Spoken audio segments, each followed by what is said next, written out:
Bueno, vamos a comenzar con estas clases grabadas. La idea es sacarnos todas las dudas. Es la misma clase que se va a dar siempre, pero con la diferencia de que para los chicos que no pudieron estar presentes durante la clase, lo que vamos a hacer ahora es repetirla. Ahí va a ser un poquito más didáctica porque no va a haber preguntas, así que va a ser bastante rápida la clase. Y bueno, en este caso es comenzar hablando con el par radiológico de tórax.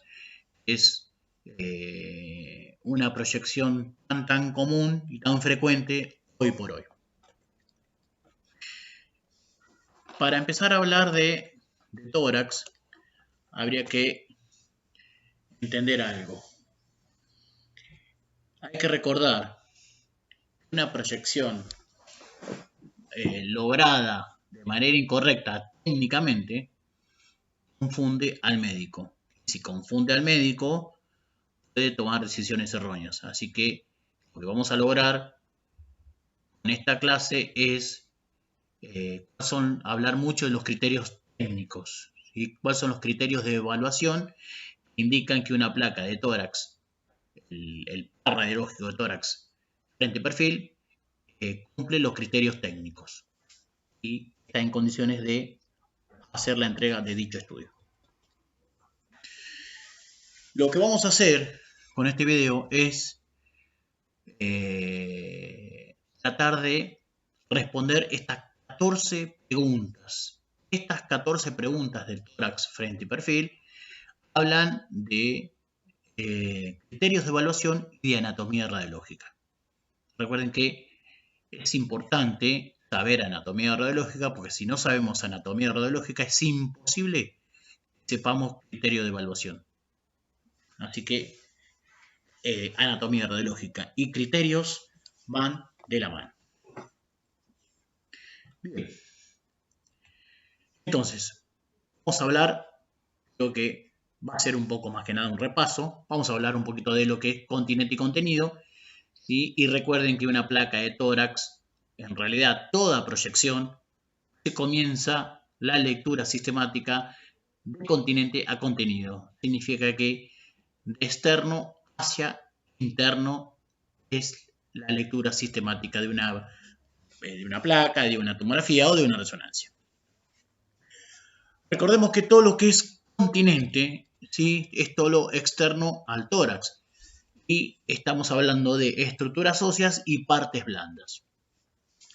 Costillas, cartilocostales, esternón, vértebras, escápulas, clavículas y partes blandas. Con respecto a las partes blandas, estamos hablando de la grasa, el tejido adiposo y el plano muscular.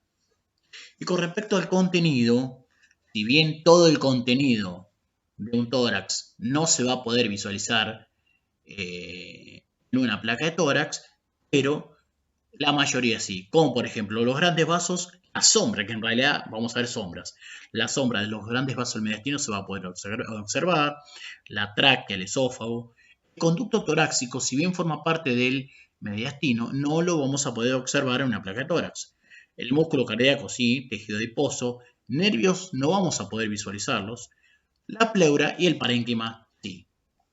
Después, con respecto a los nervios y el conducto torácico, hay otros métodos de estudio que, como por ejemplo el que tiene capacidad tisular, como por ejemplo la resonancia, se va a poder visualizar el conducto torácico y los nervios como corresponde. Bueno, ahí tenemos lo que sería el continente, pero toda la parte ósea. Revistiendo toda esa caja ósea, vamos a tener el continente, pero de partes blandas. Vamos a hablar un poquito de lo que es la caja torácica.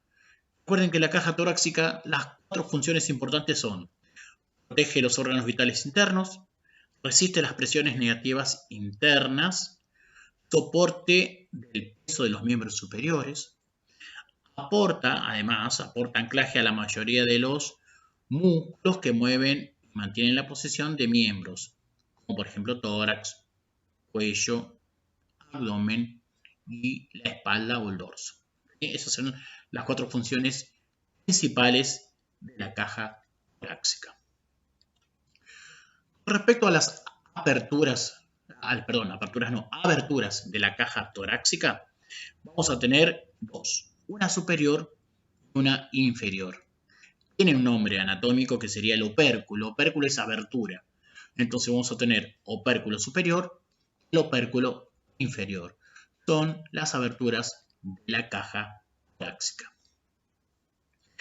Entonces, ahí tenemos la abertura superior, las flechas rojas, y la abertura inferior o el opérculo inferior con flechas negras. Y cada abertura va a tener relaciones. Un ejemplo. Respecto a la abertura superior, la relación posterior va a ser el borde superior de la primera torácica. La relación anterior va a ser el borde superior del manubrio external. Y la relación lateral va a ser el par de primer costillas con sus cartílagos. Y lo que hay que recordar, lo que pasa por el opérculo superior, tráquea, esófago, nervios, vasos que irrigan y drenan la cabeza, el cuello y el miembro superior. Y recuerden que está ocupado esa porción, esa región, si no estamos hablando de lo que pasa, sino de lo que ocupa esa porción, vértice pulmonar, pleura, paquete vasculo nervioso. Recuerden que lo que estoy nombrando es lo que ocupa, no lo que pasa. ¿Sí? Después vamos a tener el opérculo inferior. La relación posterior va a ser la vértebra 12. La posterolateral, cuerpos de la número 11 y 12, par de costillas. Anterolateral, cartílagos costales. La anterior, la articulación sifoesternal. Esas son las relaciones del opérculo inferior. Lo que pasa, lo que atraviesa el opérculo inferior, va a ser lo que comunica tórax con abdomen, serían el esófago, va a ser la vena cava inferior y la aorta abdominal. Bien, vamos a empezar a hablar de las estructuras del esqueleto, del continente, pero la parte ósea. Hablemos un poquito de lo que es esternón. Recuerden que cada vez que hablamos de un hueso, tenemos que decir si es plano, si es largo, si es irregular. En este caso, el hueso esternón es plano, conformado por 3 partes: manubrio, cuerpo y apéndice sifoides. Bien, ahí lo tenemos, una vista frontal y una vista lateral. La articulación externo-clavicular de un lado y de otro. Y el número 2 sería la escotadura yugular. En el trabajo práctico pregunta qué es la escotadura yugular. Y ustedes pueden decir: es una estructura ubicado en la parte superior del manubrio external entre ambas articulaciones externoclaviculares. ¿Sí? ¿Quieren hacerlo más simple? Es el espacio que hay entre ambas articulaciones externoclaviculares. Así es sencillo, con eso definen la escotadura yugular. Vamos a tener el 3, que es el manubrio, el cuerpo y el apéndice sifoides. Luego, en una vista lateral, vamos a tener carillas articulares. ¿Sí? Entonces, cada carilla articular, ¿sí?, va a alojar un cartílago costal. Va a articular con un cartílago costal. Y observen, el primer cartílago costal va a articular con el manubrio. El segundo cartílago costal comparte, que es pregunta del trabajo práctico, la mitad del cuerpo, ¿sí?, la mitad del cuerpo y la mitad del manubrio. ¿Quedó claro? Entonces, el segundo arco costal comparte manubrio con cuerpo. Después, las otras restantes, ¿sí?, van a articular, de las 7 primeras, van a articular directamente con el esternón. Eso se llaman costillas verdaderas, porque articulan directamente al esternón. Ahí tenemos una vista del esternón pintado de rojo, Y observen, el primer cartílago costal con el manubrio, el segundo va a compartir manubrio con cuerpo y después el resto va a articular, las 7 primeras directamente articulan con el esternón. Si pasamos el esternón a una placa de tórax perfil, se va a proyectar delante del campo pulmonar. Entonces vamos a tener el manubrio, el cuerpo y en la parte inferior el apéndice tifoides. Ahí le dejo marcado. Si nos ponemos a hablar de las costillas, va a pasar siempre lo mismo. Cada vez que hablemos de un hueso, vamos a describir las características del hueso. Hueso plano, alargado, curvado caudal y ventral. ¿Sí? O sea que va a tener casi una disposición primero horizontal y después curvado, oblicua hacia el centro. Bien. Esa característica anatómica a nosotros nos va a servir para identificar en una placa de tórax frente cuál es el arco costal posterior y cuál es el arco costal anterior, solamente por anatomía. 12 pares a cada lado, aumenta en longitud desde la primera a la séptima y decrecen hasta la 12. Hay 3 tipos de costillas. Verdaderas, que recién la nombramos, son las que articulan directamente con el esternón. Las falsas, que se unen al último arco costal y serían las falsas.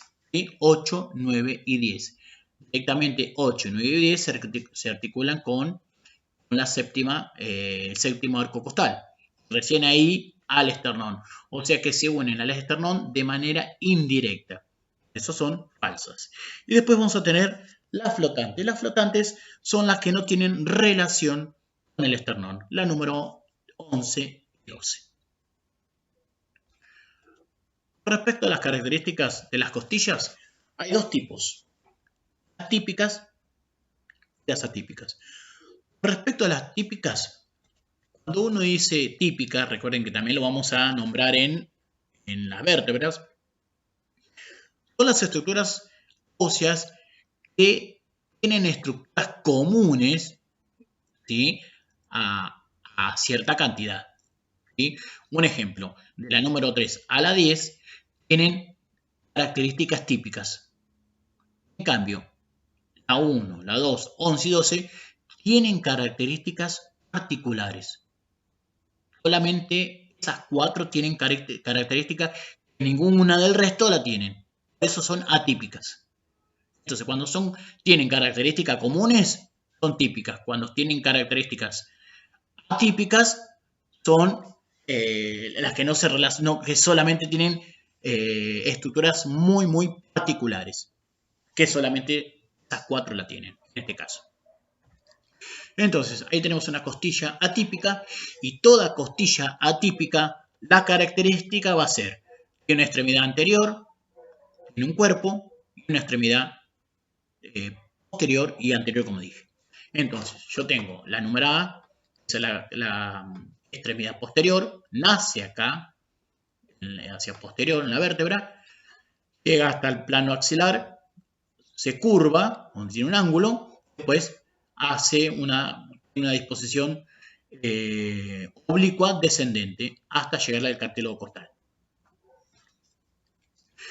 Vamos a tener una cabeza, ¿sí? Vamos a tener una extremidad, sería una extremidad posterior, ¿sí? Va a tener una extremidad anterior. Respecto a la extremidad posterior, va a tener 3 partes. Una cabeza, lo que marca acá, un cuello y una tuberosidad. Respecto a la cabeza, vamos a decir que tiene 2 carillas articulares, o sea que articula con 2 vértebras. Respecto a la tuberosidad, va a tener una carilla articular. Esa carilla articular se va a relacionar con la apófisis transversa de una vértebra. Y por último, el cuello va a dar inserciones a ligamentos. Después, con respecto a la extremidad anterior, va a recibir al cartílago costal. Pero además, ¿sí? En la parte del arco anterior, que es oblicua, en la cara interna, vamos a tener un canal. Ese canal es para el nervio intercostal. ¿Sí? Después, en la parte interna, vamos a tener también que se adosa la pleura. Va a estar relacionado con la pleura. Respecto, bueno, ahí está todo el texto de lo que dijimos recién. Respecto a las atípicas, que son la 1, la 2, la 11 y la 12, vamos a hablar que con respecto a la costilla número 1 es atípica. ¿Por qué? Tiene una orientación superior e inferior, casi horizontal estamos hablando, a diferencia de las otras. Tienen dos canales vasculares para la arteria y la vena subclavia. Esos canales vasculares están divididos por una tuberosidad que se llama tubérculo de Liszt-Frank o tubérculo del músculo escaleno. ¿Cuál es la función del tubérculo de Liszt-Frank? Es prestar inserción al músculo escaleno anterior. ¿Qué haría el músculo escaleno anterior? Es una cortina entre la arteria subclavia y la vena subclavia. No tiene canal costal, no significa que no está inervado, pero no tiene en la cara interna el canal costal.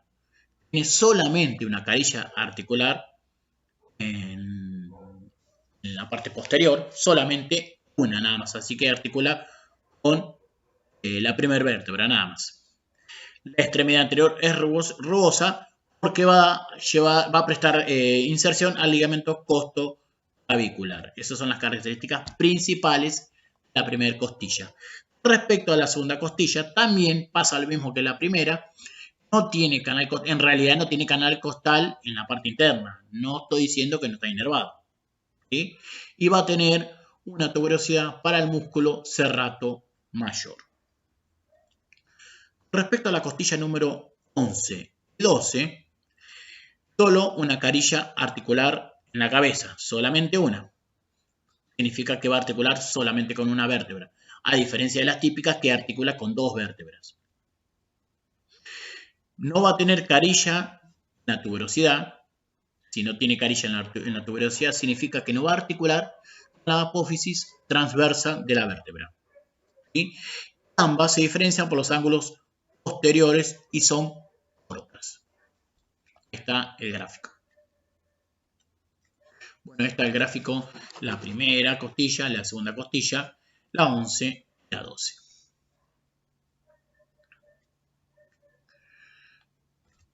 Bien. Seguimos.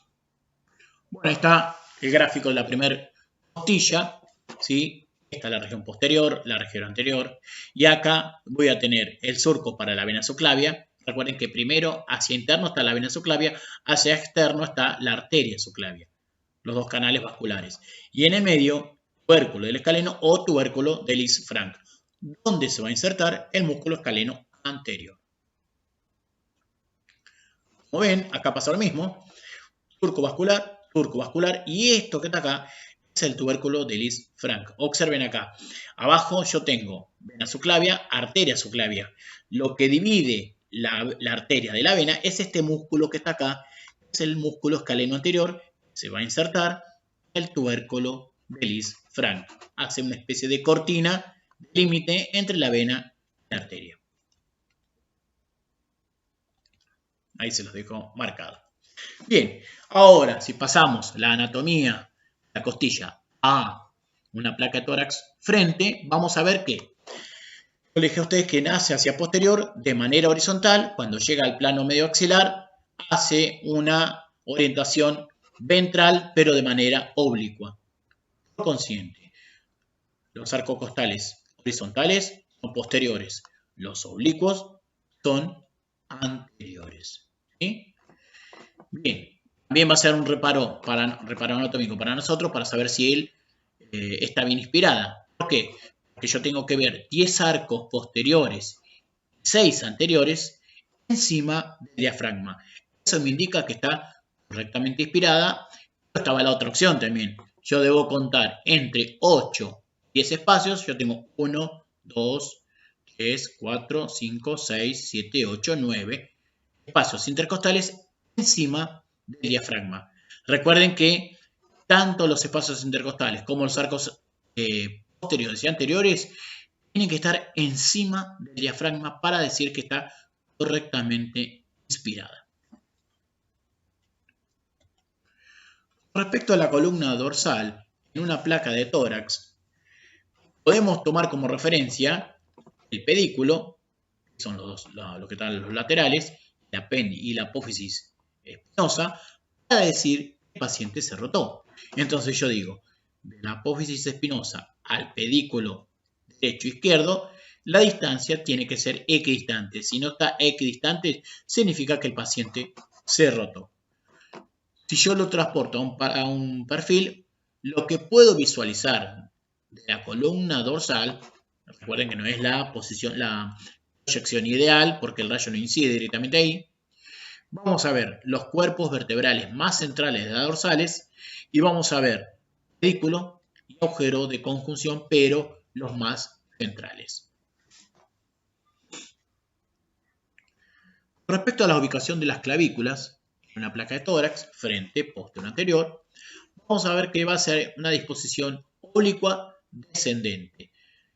Una vez que el paciente pone la mano en la cintura, eleva los hombros y eso hace que la disposición de las clavículas queden en un oblicua descendente.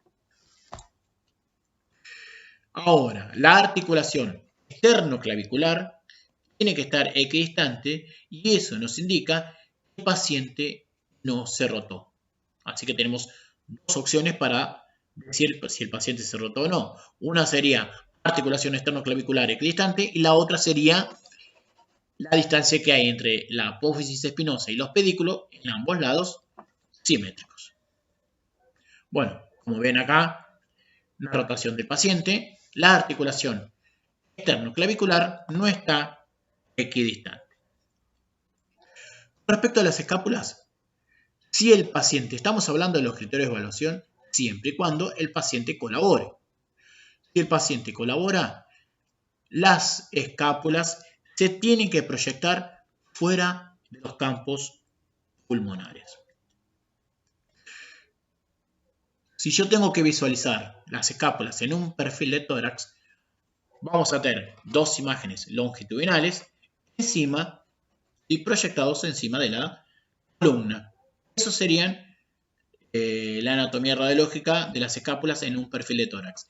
Estas dos estructuras longitudinales encima de la columna son las escápulas. Ahora tenemos la diferencia entre una proyección de tórax frente, posterior, anterior y anteroposterior. Recuerden que yo le dije a ustedes, una vez que el paciente se pone la mano en la cintura, eleva la articulación glenohumeral y eso hace que las clavículas queden en una disposición oblicuas descendentes. Entonces, las clavículas oblicuas descendentes, las escápulas fuera de los campos pulmonares, se indica que es un posterior anterior. Si yo tengo las clavículas horizontales y las escápulas proyectadas dentro del campo pulmonar, es un anteroposterior. Respecto a las partes blandas, es importante incluir en una placa de tórax el siguiente motivo.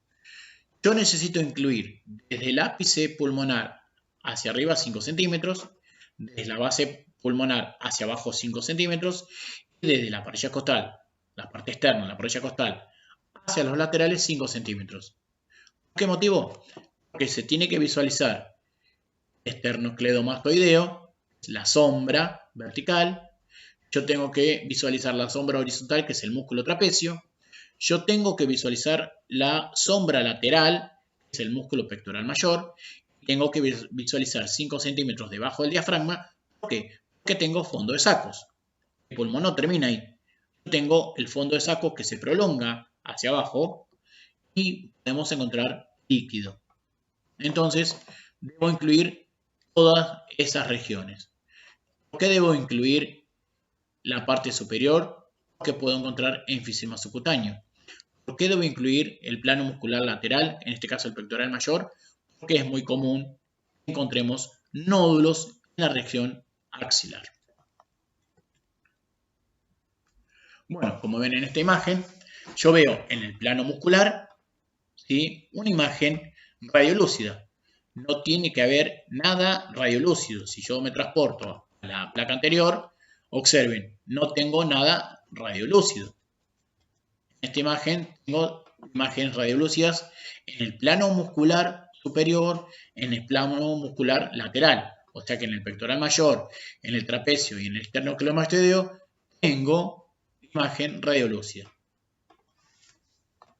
En este caso, que sería enfisema subcutáneo. ¿Qué me indica que una proyección de tórax es realizada de pie sentado? El nivel hidroaéreo debajo del diafragma izquierdo o nivel hidroaéreo subfrénico. Lo mismo.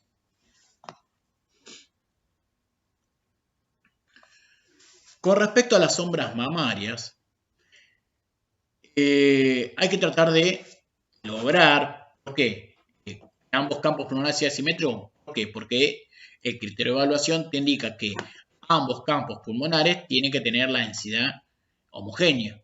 O sea que la misma densidad del campo derecho tiene que ser el izquierdo. Pero acá, como tengo implantes mamarios, ¿sí?, se dificulta. En realidad, lo que hay que hacer es decirle al paciente que despeje las mamas y apoye el pecho. Eso voy a lograr la mayor cantidad posible de parénquima homogéneo. A veces no se logra completamente despejar las mamas, pero la idea es esa, decirle al paciente que se agarre las mamas, que las retire hacia los laterales, ¿sí?, y apoye el pecho. Eso vamos a lograr que sea la mayor cantidad de parénquima homogénea. Acá está el motivo por el cual debemos incluir las partes blandas, que lo hemos dicho en su momento. Respecto al contenido, estas son todas las estructuras que nosotros tenemos que visualizar con nitidez en una placa de tórax, siempre y cuando tenga los parámetros técnicos que corresponden. Vamos a comenzar hablando con los grandes vasos del mediastino. Recuerden que lo que yo voy a visualizar en el mediastino son sombras. Por eso es importante que el paciente no esté rotado, para ver las sombras como corresponde. Yo voy a tener sombras del lado derecho, sombras del lado izquierdo del botón aórtico para abajo, sombras del lado derecho y del lado izquierdo del botón aórtico hacia arriba. Respecto al lado izquierdo, yo voy a tener botón aórtico, tronco de la arteria pulmonar, orejuela de la aurícula izquierda y por último ventrículo izquierdo. Del lado derecho voy a tener la aurícula derecha y la vena cava superior. Esto hablando del botón aórtico para abajo. Pero del botón aórtico para arriba son las sombras paratraqueales. Del lado derecho, el tronco venoso brachiocefálico. Del lado izquierdo, la arteria subclavia izquierda. Esas son las sombras de los grandes vasos del mediastino. Ahí lo tenemos en una imagen que mencionar. Hablemos un poquito de cómo es la disposición de la tráquea, anatomía radiológica de la tráquea. Yo tengo que decir, esta imagen es la normal, esto sería lo anormal. Lo normal sería una imagen radiolúcida hasta el botón aórtico o el callado. Luego se desplaza levemente hacia la derecha. Lo que hace el callado aórtico, desplaza levemente hacia la derecha la tráquea. Entonces, repito, una imagen radiolúcida en el eje de la columna hasta el botón aórtico. Luego se desplaza levemente hacia la derecha. Bueno, como verán acá, el desplazamiento es mucho mayor, bastante pronunciado. Acá hay algo en el mediastino superior que desplaza la tráquea. Respecto al músculo cardíaco, si uno tiene que hablar de manera simplificada, como sería la disposición, situado en la región medial de la cavidad torácica, detrás del esternón, delante de la columna y encima del diafragma, entre el segundo y el quinto espacio intercostal, entre ambos campos pulmonares. Eso está hablando del mediastino. Sostenido por los grandes vasos del pericardio, una forma de cono aplanado. Recuerden que el cono aplanado, la parte plana es la parte superior. La base mira hacia arriba, que sería la parte aplanada, a la derecha y hacia atrás. Su vértice hacia abajo y apoya en el diafragma. Recuerden que vamos a hablar mucho de las relaciones. Cada vez que hablemos de una estructura vamos a ver con qué se relaciona. Respecto a la parte anterior, se va a relacionar con el peto external. ¿Qué es el peto? El peto es una armadura, ¿sí? O sea, se va a relacionar con la cara interna del esternón. Eso sería el peto external. Se va a relacionar hacia posterior con las vértebras cardíacas o de Giacomini, que son de T5 a T8. Esas son las vértebras cardíacas. A los laterales, las pleuras mediastínicas, tanto derechas como izquierdas. Hacia superior, el ángulo de Lewis. Recuerden que el ángulo de Lewis es el ángulo que forma la unión del manubrio con el cuerpo. Si yo de esa articulación trazo una línea horizontal, se va a relacionar con la base de dorsal número 4, la vértebra dorsal número 4. Y ese es el límite entre mediastino superior y mediastino inferior.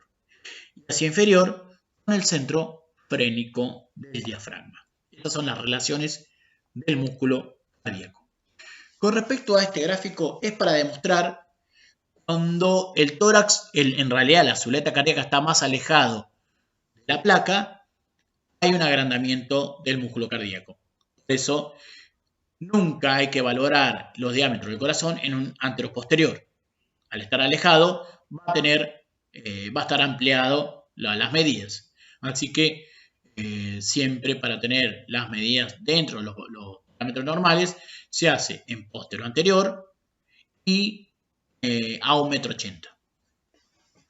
Con eso quería demostrar cómo aumenta de tamaño en un anteroposterior. Respecto a la anatomía del parénquima pulmonar, ¿cómo se tiene que visualizar? Yo voy a tener que el parénquima pulmonar, ¿sí?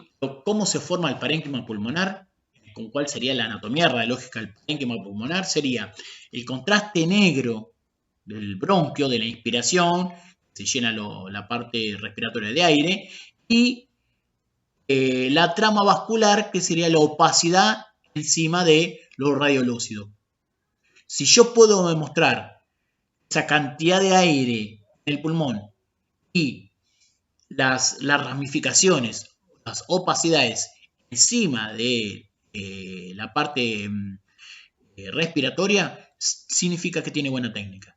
Entonces, la densidad de la parte respiratoria homogénea en ambos campos. La densidad de la trama vascular se tiene que proyectar desde el ilio hasta la parte periférica de manera homogénea en ambos campos pulmonares. Eso significa que la parte vascular está sin ningún problema. ¿Sí? Entonces, repito, la trama vascular, que sería la opacidad, desde el ilio hasta la parte periférica en ambos lados simétricos. Entonces, yo tengo que visualizar el parénquima pulmonar, que sería lo blanco y lo negro de la parte respiratoria y lo blanco de la parte vascular. Yo tengo que demostrar esa densidad, ambas densidades, ¿sí? Con nitidez. La parte respiratoria y la parte vascular con nitidez de manera simétrica en ambos campos pulmonares.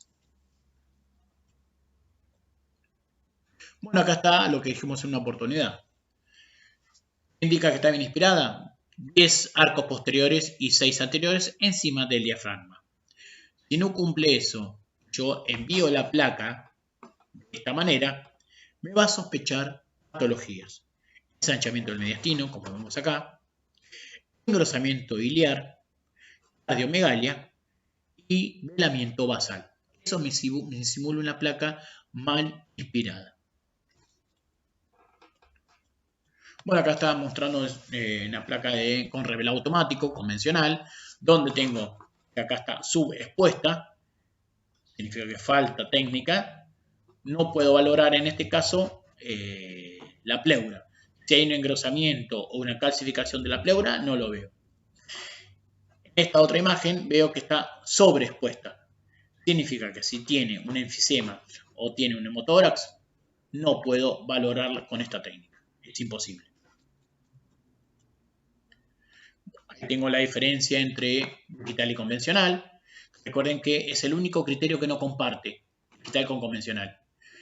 En una placa convencional, para decir que tiene agua técnica, que el voltaje en miliampere está como corresponde, yo tengo que visualizar hasta la cuarta o quinta dorsal. Si veo más de la cuarta o quinta dorsal, está sobreexpuesta y la tengo que repetir porque el parénquima está sobreexpuesto. En cambio, en digital, yo puedo ver toda la columna, incluso hasta las lumbares, no está sobreexpuesta. El parénquima está perfecto. Recuerden que es el único criterio que no comparte convencional con digital. Acá, si nosotros observamos las dos imágenes, técnicamente está bien. Hay una de las dos que tienen los valores incorrectos. Cuando yo trabajo en digital, tengo la posibilidad de saber el índice de exposición. Para que tengan una idea, manejamos una tabla. El índice de exposición de una placa de tórax va entre 150 y 500, y como este valor que tengo acá. Es la cantidad de dosis que absorbió el paciente. Yo estoy en 355, estoy dentro de los parámetros normales. Pero acá el índice me marca 737. Yo me excedí. Si yo le dije a ustedes que el máximo es 500. Como yo me excedí, lo que yo puedo hacer en este caso, manejar los tonos de gris en digital. Entonces no tengo que repetir la placa. El gran problema de acá es que no puedo solucionar la dosis que absorbió el paciente. Por eso es importante manejar los valores como corresponde. Esta es la tabla que nos dan a nosotros cuando instalan el service. Así que si nosotros manejamos esta tabla como corresponde, vamos a manejar el índice de exposición, los valores que corresponden. Hablemos un poquito de lo que es la pleura. Recuerden que para hablar un poquito de la pleura, vamos a decir que es una membrana serosa que evita la fricción, donde reviste 5 regiones: costal, cervical, mediastínica, diafragmática y los pulmones. Distintos pliegues van a revestir distintas estructuras. La pleura visceral va a tapizar el pulmón. La pleura parietal va a tapizar 4 regiones. Ahora la vamos a nombrar. Después, entre ambas pleuras hay un espacio donde tiene líquido. Eso evita la fricción. La unión de ambas pleuras van a dejar un espacio, le vamos a dar un nombre a eso, el ilio. En la parte más inferior del pulmón, que sería en la base, va a haber unos recesos, va a haber unos fondos de sacos, en los lugares más amplios de la pleura. Y es muy común encontrar líquido ahí, en ese lugar. Una vez que ingresa la pleura al pulmón, se sigue replegando. Cuando uno habla de repleción, significa que sigue dando hojas, creando hojas. Esa misma estructura. ¿Para qué se repliega dentro del pulmón? Para dar origen a las cisuras. ¿Qué son las cisuras? Son estructuras de la pleura que se desdoblan y limitan los distintos lóbulos de cada pulmón. En un lugar voy a tener 2 cisuras, en el otro lugar voy a tener una cisura. Entonces, sería lo rosa, la pleura visceral, lo verde, la pleura parietal. Yo tengo que se une la pleura parietal con la visceral y deja un espacio. Este espacio se llama ilio pulmonar. El ilio pulmonar es la puerta de entrada del pedículo pulmonar. ¿Qué sería el pedículo pulmonar? En la estructura vasculonerviosa, linfática y respiratoria ingresan o salen del ilio pulmonar. Recuerden, no es lo mismo ilio pulmonar que pedículo. Este engrosamiento, como se unen ambas pleuras, vamos a lograr una estructura radiopaca. Es lo que nosotros visualizamos en la placa de tórax. Esa opacidad sería el ilio, no el pedículo. Lo que ingresa por ese espacio, por el ilio, sería el pedículo. Bueno, y ahí tenemos las regiones que tapiza la pleura parietal. Nosotros dijimos que la visceral tapiza el pulmón, pero la parietal va a tapizar la parte, va a estar relacionada con el diafragma, con la región costal, con la región cervical y con la región mediastínica.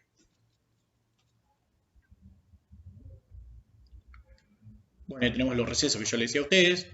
Eso explica por qué yo tengo que demostrar del pulmón 5 centímetros para abajo, por los recesos pleurales. Normalmente, en una placa de tórax no se visualiza la pleura. ¿Cuándo se hace evidente la pleura? Cuando es anormal. Observen, si yo tengo la pleura que se visualiza, significa que lo que tengo por dentro de la pleura es el pulmón. Está colapsado. Y si se colapsa el pulmón, se va a colapsar también la parte vascular. Si se colapsa la parte vascular, no voy a ver la trama vascular. Entonces, si yo tengo que describir esta imagen sin hablar de patología, digo, sin trama vascular, pulmón colapsado. El nombre que le va a dar al médico va a ser neumotórax.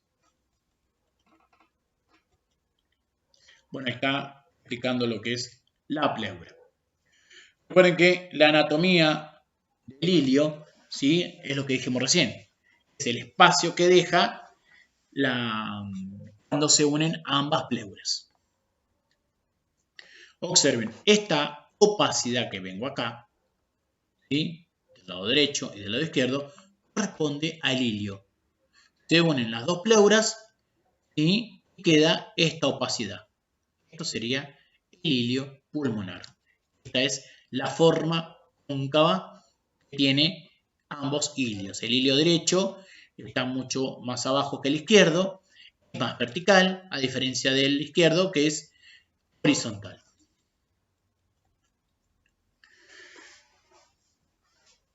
Con respecto al músculo del diafragma, después vamos a hablar de anatomía del músculo del diafragma, ¿sí?, que tiene una doble cúpula. Recuerden que la cúpula más posterior está más abajo.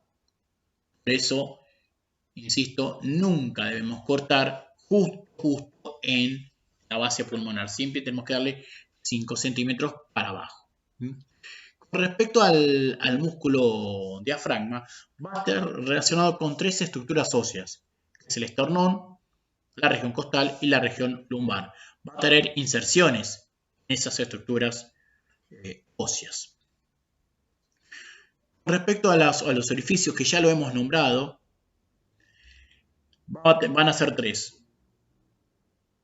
Para la aorta, el orificio o el hiato para la aorta, el esófago y la vena cava inferior. Recuerden que una de las acciones principales es el músculo de la respiración. Desciende cuando se contrae e impulsa el centro tendinoso, que ya vamos a hablar lo que es el centro tendinoso hacia abajo, y el volumen del tórax aumenta. ¿Sí? Si yo lo paso a una imagen, ahí tenemos. Sería el opérculo inferior. Recuerden que el opérculo inferior está tapizado parcialmente por el diafragma, salvo estas aberturas. Quedan 3. La aorta, el esófago y la vena cava inferior.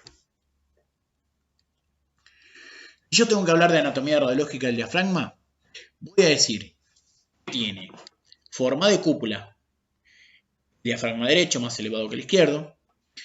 Los 4 ángulos serían ambos ortofrénicos y ambos cardiofrénicos en forma triangular, en forma de punta. Eso significa que no hay derrame. Pero otra valoración importante es el borde tiene que ser regular, bien liso, bien regular. ¿Qué significa eso? En el momento que yo realicé el disparo, el paciente no está inspirando. Porque si yo no le doy tiempo, le digo al paciente, respira hondo, mantenga y automáticamente disparo, al paciente lo voy a agarrar inspirando. Si lo agarro inspirando, el paciente va a estar movido. Y si se mueve, el diafragma va a estar como deshilachado, borroso. ¿Sí? Entonces es importante que se encuentre en forma regular. Le decimos al paciente, respire hondo, mantenga el aire, contamos hasta 2, disparamos. Es la única manera que nosotros podemos visualizar el diafragma en forma de cúpula con bordes bien regulares. Respecto al perfil izquierdo y derecho, la estructura que nos va a indicar a nosotros es el diafragma. Si el diafragma está entrecruzado, significa que es izquierdo. Si el diafragma está paralelo, si los diafragmas están paralelos, significa que es derecho. Bueno, después vamos a hablar un poquito de lo que es, cuál es la utilidad del par radiológico. Como yo tengo en un frente, tengo una vista bidimensional, significa que está todo superpuesto, yo necesito sí o sí el perfil para demostrar la patología, si es anterior o posterior, y en qué lóbulo está. Para eso hacemos el perfil. ¿Sí? Observen cómo se ve en el pulmón derecho la superposición de los lóbulos y en un perfil, como veo el lóbulo superior, el lóbulo medio y el lóbulo inferior, dividido por las cisuras. En este caso el derecho tiene la cisura menor y la cisura mayor. La mayor va a dividir al superior y al inferior del medio, perdón, va a dividir al superior y el medio del inferior. Esa sería la cisura mayor. Lo mismo pasa en el izquierdo. En un frente está todo superpuesto. Por eso, en un perfil voy a tener una sola cisura que va a dividir el superior del inferior. Y entre medio voy a tener el lóbulo de la língula. Es algo similar como decir el lóbulo medio del pulmón derecho. ¿Sí? En el izquierdo tengo el lóbulo de la língula. Bien, ahí tenemos el pulmón derecho. Y esto es anterior, esto es posterior, cisura mayor, cisura menor, lóbulo inferior, lóbulo superior, lóbulo medio y lóbulo inferior. Ahí le dejo todo el texto. Con respecto al pulmón izquierdo, voy a tener la cisura mayor que va a dividir al lóbulo superior del inferior. ¿Sí? Esto es anterior y esto es posterior. Bueno, todo lo que dije está acá. Todo separado para que vean en el lóbulo superior cómo se ve en anterior, ¿sí? Y cómo se ve en un perfil. El lóbulo medio, cómo se ve. A veces yo no sé si realmente en un frente está comprometido el lóbulo superior o el lóbulo medio. O me puedo confundir el lóbulo medio con el inferior. Para eso tengo el perfil. Lo mismo pasa con el inferior. Yo tengo comprometido el lóbulo inferior, me puedo confundir en un frente si no sé si es el medio o es el inferior. Para eso tengo el perfil. Bueno, acá pasa lo mismo. ¿Sí? Observen, casi la totalidad del pulmón izquierdo está ocupado por el lóbulo superior. Bueno, yo no sé si es el superior o el inferior que está comprometido. Para eso tengo el perfil. Entonces, estas imágenes explican qué tan importante es el perfil de tórax. Observen acá el lóbulo inferior. No sé si es en este caso, si es el superior o el inferior. Para eso le hago el perfil. Ahora, si yo lo paso a una tomografía, en este caso es un MPR, que la MPR ya la vamos a ver en tomografía. En inglés sería reconstrucción multiplanar. Yo, partiendo de un axial, puedo lograr, en este caso, imágenes sagitales. Con ventana paraparénquima, donde yo veo el lóbulo derecho y el lóbulo izquierdo. Lóbulo derecho, porque tiene dos cisuras, la mayor y la menor. Lóbulo superior, lóbulo medio, lóbulo inferior. En el pulmón izquierdo, una cisura sola, que es la cisura mayor, divide al lóbulo superior del inferior, y acá hacia anterior voy a tener el lóbulo de la língula. Bien, ¿qué otra cosa me demuestra el perfil? ¿Cuál es la otra utilidad? Es mostrar las zonas claras, ¿sí? Las zonas radiolúcidas libres. ¿Libre de qué? De imágenes agregadas con opacidades. ¿Cuáles son las 4 zonas radiolúcidas que tengo que demostrar en una placa de tórax? Yo tengo detrás del esternón el espacio retroesternal. Yo tengo el callado de la aorta acá, y esto es el ilio. En el medio tengo el espacio aortopulmonar. ¿Sí? Otra imagen radiolúcida. Encima del callado voy a tener el espacio supraórtico. Y por último, esto es la silueta cardíaca y esto es la columna. Entre medio tengo el espacio retroesternal. Estas imágenes claras no tienen que tener imágenes con esta densidad de partes blandas. Siempre tiene que haber zonas claras. Tienen que estar estas 4 zonas bien radiolúcidas. Es decir, que es normal. Bueno, y le dejo las zonas que recién le dije.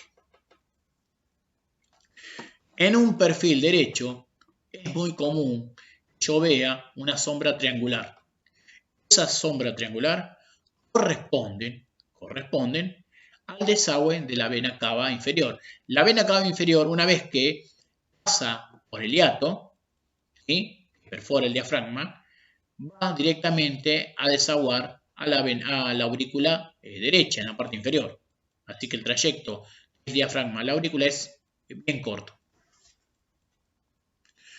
Una vez que yo tengo bien en claro la anatomía radiológica, puedo estar en condiciones de hablar de criterios de evaluación y decir, la placa que yo realicé cumple los criterios y se puede entregar o no.